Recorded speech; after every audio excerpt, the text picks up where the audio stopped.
Hey folks, this is movie Metal Rock McDonald here, aka Jarrett, and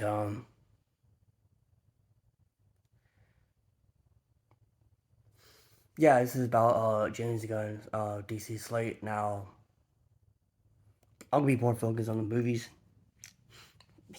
side. I might talk about the TV shows as well, from what I remember, and let's go ahead. Okay, the one I'm most anticipating to see is Superman Legacy and Batman Brave and the Bold. I am more. Those are the two I'm excited about because those are my two favorite superheroes of all time. I'm a huge Superman fan. As you can tell, um, I got a big Superman canvas on my wall here behind me, and I'm a huge Batman fan. And I'm a huge Batman fan. Okay, yeah, Batman and Superman are my two favorite superheroes of all time. I am more of a Superman fan um, than a Batman fan, but I also do love Batman as well. But I do love Batman and Batman Brave and the Bold. Now, Batman Brave and the Bold. Now, I don't think it's going to be similar to the Batman and Brave and the Bold cartoon series, which is very inspired by the Adam West. Batman was very inspired by the CD's comics Batman. I think it was inspired by CD's Batman, which was very campy, which that cartoon was very campy as well.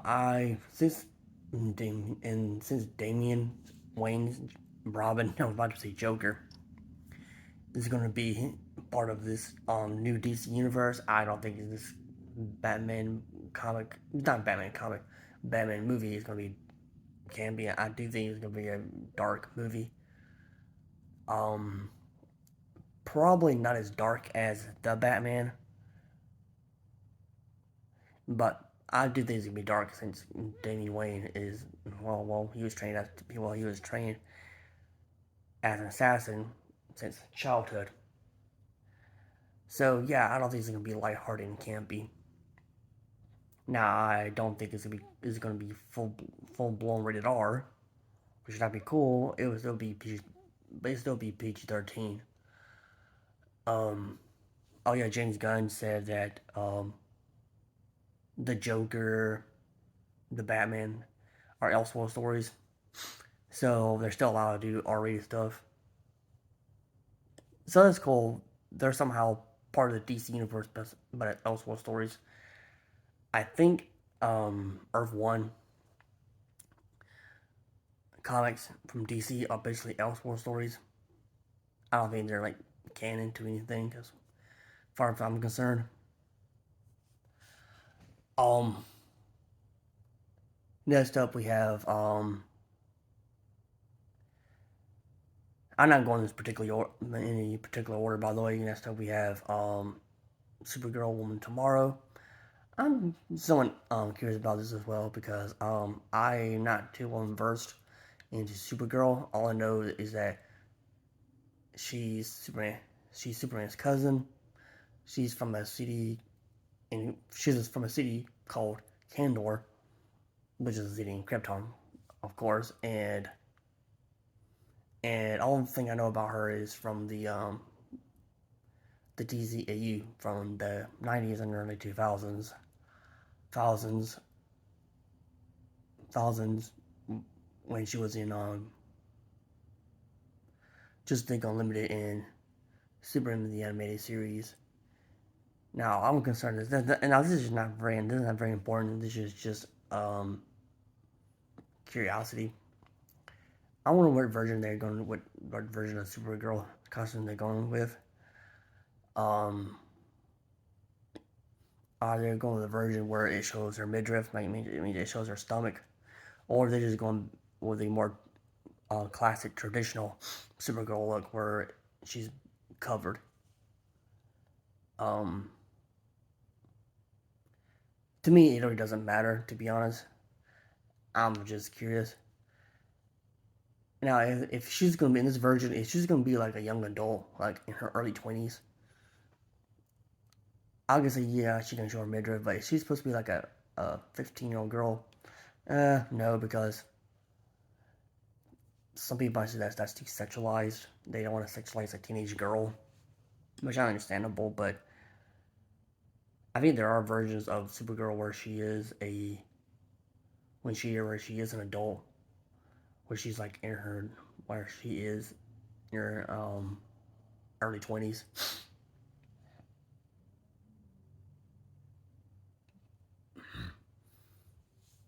That was just like I was saying, that's not important, but that's um probably what the most likely going to do is do that version of Supergirl. They would probably do the traditional costume where she's fully covered. Um, Next up we have a movie called The Authority. This one's I don't care for because The Authority is not a very popular comic book series, and Wildstorm is not very popular. Okay, it's not like Vertigo, where Vertigo had some had that's somewhat well known. Back in the If you don't know, Vertigo back in the day was an imprint of DC Comics. Now it's called DC. Um, Hold on, because there's a comic DC Black Fizzy. Yeah, it's called the DC Black Label, which is the more darker and more grittier um, comics. Comics. It's basically DC's version of Marvel Knights, basically, or which is much darker. Speaking of MCU, the MCU should do an Elseworld Marvel Knights. Um, Marvel Knights. Um, Universe have when you can't even try to Cox Daredevil because he's part of the MCU now. But you have like you can bring back like have John Bernthal Punisher and his be a like a Marvel Knights Elseworld story. Um and then in the Marvel universe, but this is about DC. Um and they have because of what's going back. Wildstorm, not many people know about Wildstorm, and I have one Wildstorm comic slash graphic novel. I can't remember the name of it by the way, but yeah, unless you are a diehard comic book fan, you may know you Wildstorm. Unless you're like a diehard comic book fan, you know about the Authority or Wildstorm Comics, which is a DC imprint. By the way, in case my viewers on here are not comic book readers. And lastly, for the movies, we have Swamp Thing. I'm curious about Swamp Thing. I have not seen the Wes Craven Swamp Thing movie. Um, I've been wanting to get the Alan Moore Swamp Thing comics, but I haven't get them because they're expensive. And maybe next time I go to, if I go to the flea market and they're selling them for cheap, I'll probably go get it, buy it. But I think at Barnes and Noble, they're like very expensive. And we're gonna move the TV shows. We got Booster Gold, like a superhero comedy film. That might be fun. Waller, the um, the Wonder Woman based inspired TV show. I can't remember the name of the island. They're mysterious. I can't pronounce it, which is supposed to be the Wonder Woman meets Game of Thrones. I can't remember the name of the island, and I'm not gonna try to pronounce it because I don't I don't want to look like I don't want to sound like an idiot trying to pronounce it. Yeah, that might be good. I never watched Game of Thrones, by the way. Lanterns would be cool to watch. Might be cool. I'm not too excited about the movies, the TV shows because I'm not a big TV guy. I was back as a teenager, but not anymore. There's still some TV shows I still want to watch. I love, but I'm not. But I watch mostly movies. That's what I like to watch. And my thoughts on this new DC slate. I'm my Simon level is pretty in the middle. Because the reason why it is in the middle because I don't want to get too excited and get disappointed. Because a lot of times a movie that I'm looking forward to seeing ends up sucking, and a movie I have no interest seeing, I end up seeing and I end up enjoying it. Like Avatar 2, for example, I was not too excited about the movie, but my dad wanted to go see it, so I went to go see it and just spend time with him, and I enjoyed the movie for what it was. Now, I wouldn't go as far and say this new slate is underwhelming. I would just say I'm more on the fence because when it comes to sorry, I was looking at my TV by the way. Because the only two or three, including Supergirl, the only two movies that most people are excited about, that general audience is going to be excited about, is Batman and Superman. Supergirl, maybe. Swamp Thing, maybe.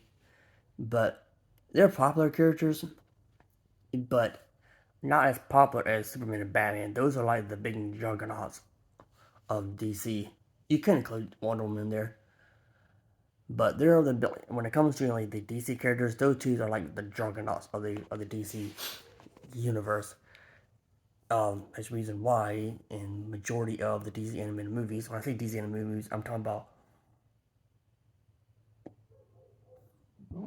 movies like uh, Superman and Doom. Like the DC animated movies are mostly Superman and Batman movies, is because they're the two most popular characters. Yeah, you have they do make movies about with lesser known characters occasionally, but those are the two ones that make the most because money, because they're the two most popular characters. Now, Jason out Jason Momoa is going to be still going to be in this new DC universe, whether it's as Aquaman or whether it's as Aquaman or as Lobo. Actually, I can see him playing as Lobo because he has a look. Speaking of casting, I think people are pushing people on Twitter are pushing Chris Pratt. I don't know if this is a rumor, but I think people are pushing him to be play as Booster Gold, which I can see Chris Pratt playing that character. Um,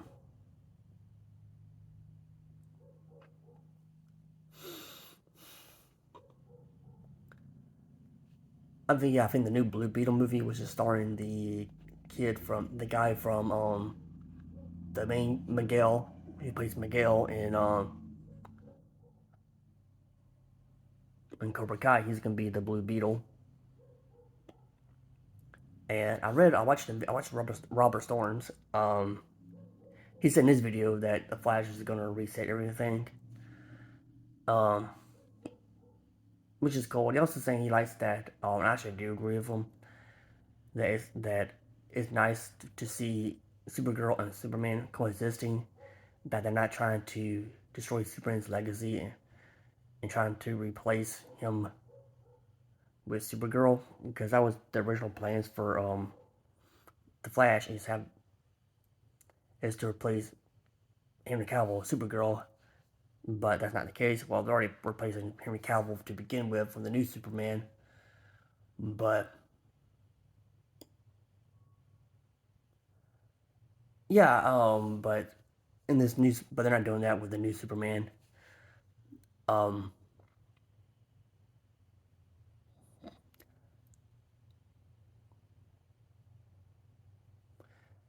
now,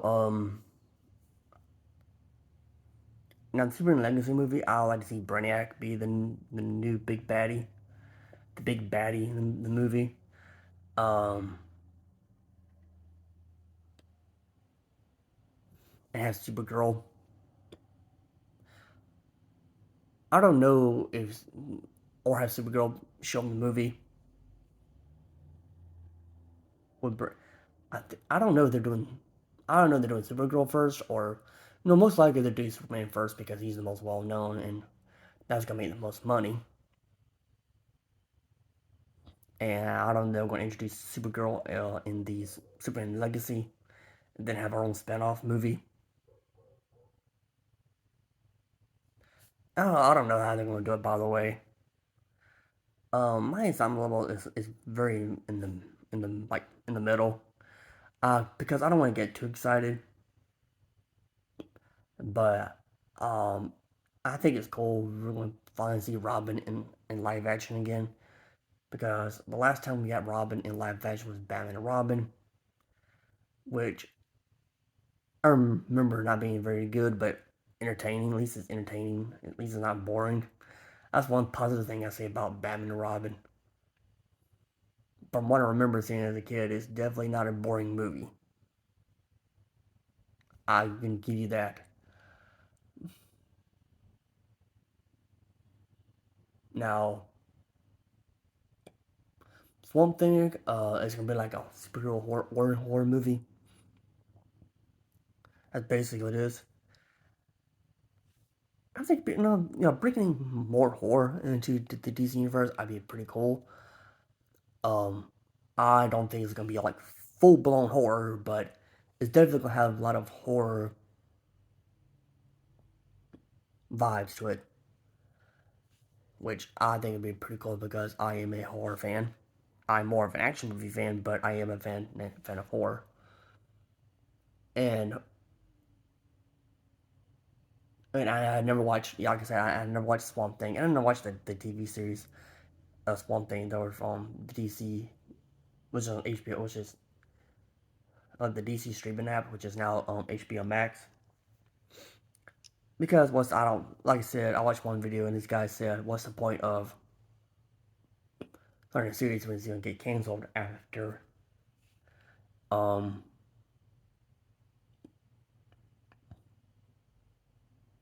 after one season?" The Authority, but Batman Brave and the Bold and Superman Legacy, I am most excited about. Supergirl, Woman Tomorrow, something maybe, but I would like wait and see. Um, some people are saying this on Twitter, saying the new DC slate is underwhelming. I'm like, well, do you really? My reaction to this, my thoughts on this is, do you want the DC slate to be nothing but Superman and Batman movies? You gotta have variety on there, okay? You can't just do the same movie over and over again. You gotta have some kind of variety. And I think that James Gunn is going to try to give um, more trying to give the lesser known DC characters their time to shine in the movies. Oh, by the way, Shazam 2. I don't know if Shazam 2 is gonna be part of the new DC universe. Which, by the way, I'm looking forward to Shazam 2 because I do like the first Shazam movie. Is not my favorite comic book movie of all time, but I do think it was a fun movie for what it was. And I think I talked along. I talked long enough. And if you like this video, give it a thumbs up. And don't forget to rate and subscribe. And see you guys later. Bye.